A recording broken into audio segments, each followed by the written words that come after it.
Action ചിലപ്പോൾ ചിലർക്ക് ഇഷ്ടമുള്ളവർക്ക് കുറച്ച് സ്ലോ ആയിട്ട് തോന്നിയെന്നിരിക്കാം. എനിക്കങ്ങനെ തോന്നിയില്ല. ഞാൻ ആ വിഷ്വൽസിൽ അങ്ങ് മുഴുകിയിരിക്കുകയാണ്. ഭയങ്കര എക്സ്ട്രാ ഓർഡിനറി ആയിട്ട് എനിക്കൊന്നും തോന്നിയില്ല. ജസ്റ്റ് ഒരു കാഷ്വൽ വാച്ച് അല്ലെങ്കിൽ ഓൺ ടൈം വാച്ചബിൾ. പണ്ട് മോഹൻലാലിന് 20 എന്തായിരുന്നു, അതാണ് ദുൽഖറിന് കന്ത. അത്യാവശ്യം നന്നായിട്ട് തന്നെ എടുത്തിട്ടുണ്ട്. എൻഗേജിങ് ആയിരുന്നു. വലിയ ബോറൊന്നും പഠിപ്പിച്ചില്ല. നന്നായിട്ട് തന്നെ എടുത്തിട്ടുണ്ട്. വലിയ ഓവർ ഹൈപ്പൊന്നുമില്ല. വലിയ കണ്ടിരിക്കാൻ പറ്റിയൊരു കുഞ്ഞോടം. ദുൽഖറിന്റെ ആക്ടിങ് ഒക്കെ നൈസ് ആയിട്ടുണ്ട്. പടം ഭയങ്കര ലാഗാണോ? പടം സെക്കൻഡ് ഹാഫ് ഇത്തിരി ലാഗ് ഉണ്ട്, പക്ഷെ കുഴപ്പമില്ല. പെർഫോമൻസ് വെച്ച് പിടിച്ചിട്ടുണ്ട്. നല്ല ദുൽഖർ പൊളിസാണ്. നമുക്ക് ക്ഷമയുണ്ടെങ്കിൽ സിനിമ ഫുള്ള് കണ്ടു തീർക്കാൻ പറ്റുമോ? ഇത്തിരി ക്ഷമ വേണം. ഇത്തിരി ഈ 2.5 മണിക്കൂർ ക്ഷമിച്ചിരിക്കണം, അത്രേ ഉള്ളൂ. ഒന്നും പറയാനില്ല. നല്ല മൂവിയാ. നല്ല അഭിനയം, നല്ല ആക്ടിങ്, സൂപ്പറാ. ബ്രോ എങ്ങനെ ഉണ്ടായിരുന്നു ബ്രോ? കൊള്ളായിരുന്നാടാ, കുഴപ്പമില്ലെന്നുള്ള മീൻ ബീഡി ആവറേജ്, അല്ലാണ്ട് വലിയ ഹൈപ്പൊന്നും. ഭയങ്കര ലാഗാണോ സിനിമ? ലാഗാണ്, ഇച്ചിരി ലാഗാണ്. നമുക്ക് ക്ഷമയുണ്ടെങ്കിൽ കണ്ടിരിക്കാൻ പറ്റുമോ? ക്ഷമ ഉണ്ടെങ്കിലേ കണ്ടിരിക്കാൻ പറ്റത്തുള്ളൂ. പിന്നെ വലിയ സസ്പെൻസ് ഒന്നുമില്ല. നമുക്ക് തുടക്കത്തിൽ അറിയാൻ പറ്റും എന്താണ് സംഭവം. ക്ലൈമാക്സിലെ ട്വിസ്റ്റ് ഒക്കെ പ്രെഡിക്റ്റ് ചെയ്യാൻ പറ്റുമോ? ടെസ്റ്റ് പ്രെഡിക്റ്റ് ചെയ്യാൻ പറ്റുന്നതാണ്. വലിയ കഴിഞ്ഞിട്ട് വലുതായിട്ടൊന്നും പ്രതീക്ഷിച്ചില്ല. നമുക്ക് തന്നെ ക്ലൈമാക്സ് എന്താണെന്നുള്ള ഐഡിയ ഉണ്ടായിരുന്നു. അതുകൊണ്ട് പിന്നെ പ്രത്യേകിച്ച് വലിയ ഓവർ ഹൈപ്പൊന്നുമില്ല.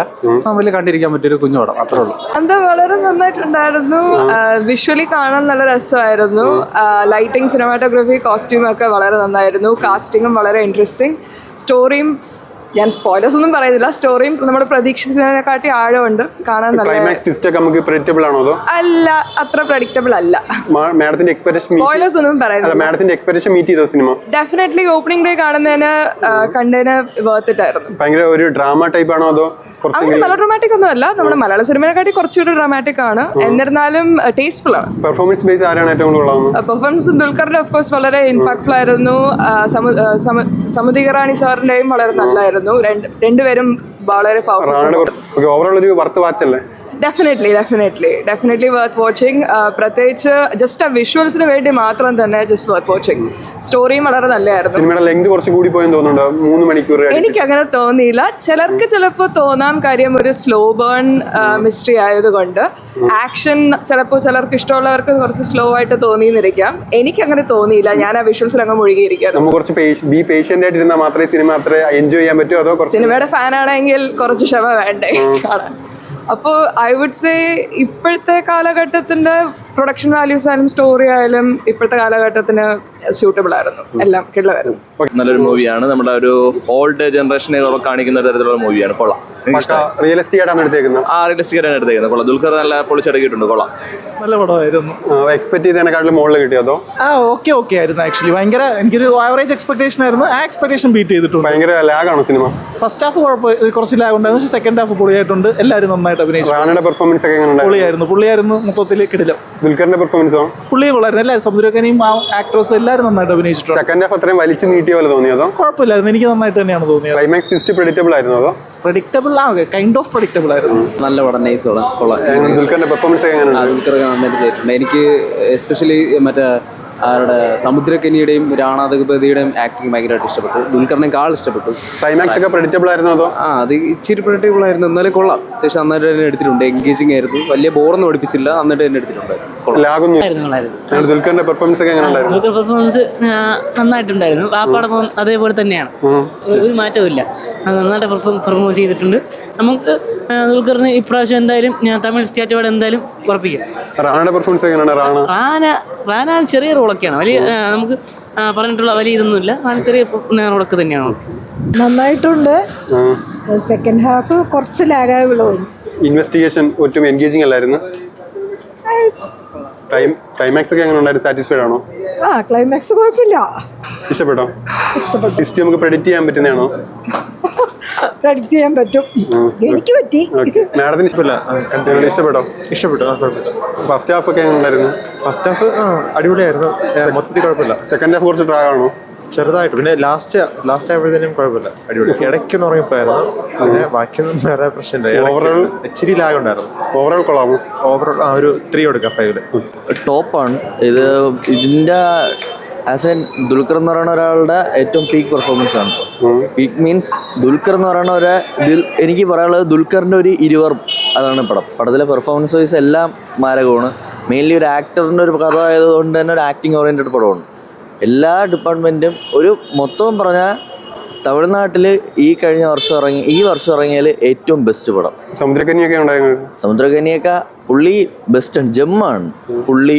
റാണയാണെങ്കിലും റാണേരെയൊക്കെ കുറേ നാളായി ഇങ്ങനത്തെ ഒരു വേറിട്ടൊരു പെർഫോമൻസ് കണ്ടിട്ട്. ഇതിൽ മൊത്തം കൊണ്ടുപോയിരിക്കുന്നത് സത്യം പറഞ്ഞാൽ ദുൽഖറാണ്. ദുൽഖറിനെ ഇന്ന് വരെ കണ്ടിട്ടില്ല. പണ്ട് മോഹൻലാലിന് 20 എന്തായിരുന്നോ അതാണ് ദുൽഖറിന് കാന്ത. കുഴപ്പമില്ല, അത്യാവശ്യം കണ്ടിരിക്കാൻ പറ്റിയ ഒരു ഡ്രാമാറ്റിക് മൂവിയാണ് അല്ലേ. ലാഗുണ്ടോ? ഫസ്റ്റ് ഹാഫ് കുറച്ചൊരു ലാഗ് പോലെ തോന്നി. സെക്കൻഡ് ഹാഫ് നമ്മൾ എൻഗേജിങ് ആയിട്ട് സാധനം കൊണ്ടുപോകുന്നു. ഇൻവെസ്റ്റിഗേഷൻ ഒക്കെ കിടിലമായിട്ട് ചെയ്തിട്ട്. ചെയ്യുന്നു. ഇന്റർവെല്ലിൽ ആ ഒരു ട്വിസ്റ്റ് ഒക്കെ എങ്ങനെ ഉണ്ടായിരുന്നു? കുഴപ്പമില്ല, ചെറിയൊരു പ്രഡിക്റ്റബിൾ ആയിരുന്നു, എന്നാലും വലിയ പ്രശ്നമില്ല. ക്ലൈമാക്സ് ഒക്കെ ഇഷ്ടപ്പെട്ടു? കുഴപ്പമില്ല, കൊള്ളാം. ഓവറോൾ വർത്ത് വാച്ചാണല്ലേ? കാണാം, വൺ ടൈം വാച്ചോളാം. ദുൽഖറിന് തമിഴ്നാട്ടിൽ നിന്ന് സ്റ്റേറ്റ് അവാർഡ് കിട്ടാൻ വേണ്ടി അജാതി പെർഫോമൻസ് ഒക്കെ ഉണ്ട്, അങ്ങനെയൊക്കെ ഉണ്ടോ? ദുൽഖർ നല്ല രീതിയിൽ അഭിനയിച്ചിട്ടുണ്ട്, ചിലപ്പം കിട്ടാൻ സാധ്യതയുണ്ട്. എങ്ങനെ ഉണ്ടായിരുന്നു? ഞങ്ങളുടെ ദുൽഖറിന്റെ പെർഫോമൻസ് ഒക്കെ ഇഷ്ടപ്പെട്ടോ? എക്സ്പെക്ടേഷൻ മീറ്റ് ചെയ്തായിരുന്നു മാഡം? എന്ത് ട്രailer കണ്ട് എക്സ്പെക്ടേഷൻ മീറ്റ് ചെയ്തു? എല്ലാവർക്കും അറിയാവുന്ന പോലെ സിനിമയ്ക്കുള്ളിലെ സിനിമാ കഥാപാത്രങ്ങൾ അവരുടെ ജീവിതകഥ ഇവർ പ്രമേയമാക്കി വരുന്ന ഒരു സിനിമയാണ്. ഒത്തിരി സിനിമകൾ ഇങ്ങനെ വന്നിട്ടുണ്ട് പല പല കാലഘട്ടത്തിൽ നടക്കുന്ന രീതിയിൽ. അപ്പം ഇത് പഴയ കാലഘട്ടത്തിൽ നടക്കുന്ന ഒരു മേ ബി ഒരു 50s 60s 70s in between നടക്കുന്ന ഒരു ഇതായിട്ടാണ് എനിക്ക് കാണിച്ചിരിക്കുന്നത്. ഇത് കൂടുതലും ഒരു തമിഴ് പശ്ചാത്തലത്തിലാണ് ഈ സിനിമ എടുത്തിരിക്കുന്നത്. ഈവൻ ദോ ഇതൊരു ബൈലിംഗലാണ്. ഒരു പക്ഷേ തെലുങ്ക് വെർഷനിൽ കുറേ മാറ്റങ്ങൾ വന്നിരിക്കാം. തുടക്കത്തിൽ ഒരു ട്രിബ്യൂട്ട് കാണിക്കുമ്പോഴത്തേക്കും പഴയകാല തമിഴ് തെലുങ്ക് നടന്മാർക്കും ഒരു ട്രിബ്യൂട്ട് കൊടുക്കുന്നുണ്ട് സിനിമയുടെ തുടക്കത്തിൽ. സിനിമയുടെ ഒരു ആദ്യത്തെ ഒരു അരമണിക്കൂർ എന്ന് വെച്ച് കഴിഞ്ഞാൽ ഭയങ്കര ബ്രില്യൻ്റായിട്ട് എക്സിക്യൂട്ട് ചെയ്ത രംഗങ്ങളുള്ളതായിട്ട് എനിക്ക് തോന്നി. പ്രത്യേകിച്ച് ഒരു സിനിമാ സെറ്റിൽ അന്നത്തെ കാലം നടക്കുന്നതും അന്നത്തെ ഒരു ഡ്രാമാറ്റിക് ആണ്. ഇന്ന് നമുക്ക് കാണുമ്പം പഴയ സിനിമകൾ കാണുമ്പോഴത്തേക്കും നമുക്ക് കുറ്റം പറയാൻ വേണ്ടി പറയുന്നതല്ല, വളരെ മികച്ചതായിട്ട് നമുക്ക് ഇന്ന് അനുഭവിക്കും. നമ്മൾ വീണ്ടും റിപ്പീറ്റ് വാല്യൂള്ള ഒത്തിരി പഴയ സിനിമകളുണ്ട്. പക്ഷേ നമുക്ക് എവിടെയെങ്കിലുമൊക്കെ ഒരു അതിനാടകീയമായിട്ടുള്ള ഒരു കാര്യങ്ങളൊക്കെ വരും. അപ്പോൾ ആ രീതിയിൽ അപ്പോൾ അത് ഇന്ന് കാലത്ത് അഭിനയിച്ച് കാണിക്കുന്നത് അന്നത്തെ അത് നമുക്കിതൊരു പുതുമയാണ് തോന്നുന്നത്. അപ്പോൾ അതൊക്കെ അങ്ങനെ രംഗങ്ങളെല്ലാം വന്നിട്ടുണ്ട്. പിന്നെ അതിനുശേഷം ഈ ഒരു സിനിമയുടെ ഒരു മൂഡ് ക്രിയേറ്റ് ചെയ്ത് വെച്ചാൽ ഒരു 15 താളത്തിൽ പറഞ്ഞു പോകുന്നതാണ്. ആ ഒരു ഇത് ആ ഒരു എൻജോയ് ചെയ്ത് കാണാൻ പറ്റുവാണെങ്കിൽ നമുക്ക്, പിന്നെ അല്ലെങ്കിൽ ചിലപ്പം അത് ലാഗായിട്ടുള്ള തോന്നിയേക്കാം. സിനിമയുടെ ഫസ്റ്റ് ഹാഫ് കൂടുതലും ഒരു സിനിമയുടെ പിന്നാമ്പുറവും അവരുടെ ലൈഫ്, ആർട്ടിസ്റ്റിൻ്റെ ലൈഫ് കൂടെ നടക്കുന്നതാണ്.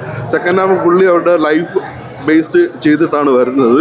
അപ്പോൾ കുറച്ച് ഒരു എന്താ പറയുക, കുറേ ട്വിസ്റ്റ് അപ്പ് ആൻഡ് ഡൗൺസ് അവിടെ എവിടെയൊക്കെ നമുക്ക് തോന്നുന്നുണ്ട്. പിന്നെ ഓവറോൾ എല്ലാവരും ഒരു മികച്ചൊരു പെർഫോമൻസ് തന്നെയാണ് കൊടുത്തിരിക്കുന്നത്. ഇപ്പോൾ എനിക്കൊരു ഭയങ്കര എക്സ്ട്രാ ഓർഡിനറി ആയിട്ട് എനിക്ക് തോന്നിയില്ല. ജസ്റ്റ് ഒരു കാഷ്വൽ വാച്ച് അല്ലെങ്കിൽ ഓൺ ടൈം വാച്ചബിൾ അങ്ങനെ ആയിട്ട് എനിക്ക് തോന്നിയുള്ളൂ. പക്ക ഒരു ഡ്രാമ മൂവി പ്രതീക്ഷ നമുക്ക് സാറ്റിസ്ഫൈഡ് ആവുമല്ലേ ഒരു?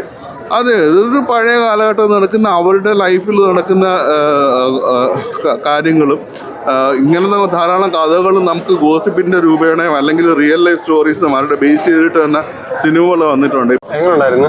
കുഴപ്പമില്ല, ആവറേജ് വാച്ചാണ്. ലെങ്ത് കൂടുതലാണോ? അതുകൊണ്ട് ഡ്യൂറേഷൻ ഒരുപാട് കൂടുതലാണ്. അത് മാത്രമേ ഉള്ളൂ. സെക്കൻഡ് ഹാഫ് ഇൻവെസ്റ്റിഗേഷൻ ഒക്കെ എങ്ങനെ ഉണ്ടായിരുന്നു? അത്ര വർക്കായിട്ടില്ല. ഫസ്റ്റ് ഹാഫാണ് കുറച്ചുകൂടെ. ക്ലൈമാക്സ് ഇഷ്ടപ്പെട്ടോ? ക്ലൈമാക്സ് ടെയിൽ എൻഡ് കൊള്ളാം, പക്ഷെ സെക്കൻഡ് ഹാഫ് മൊത്തത്തിൽ ഡ്രാഗിങ് ആണ്.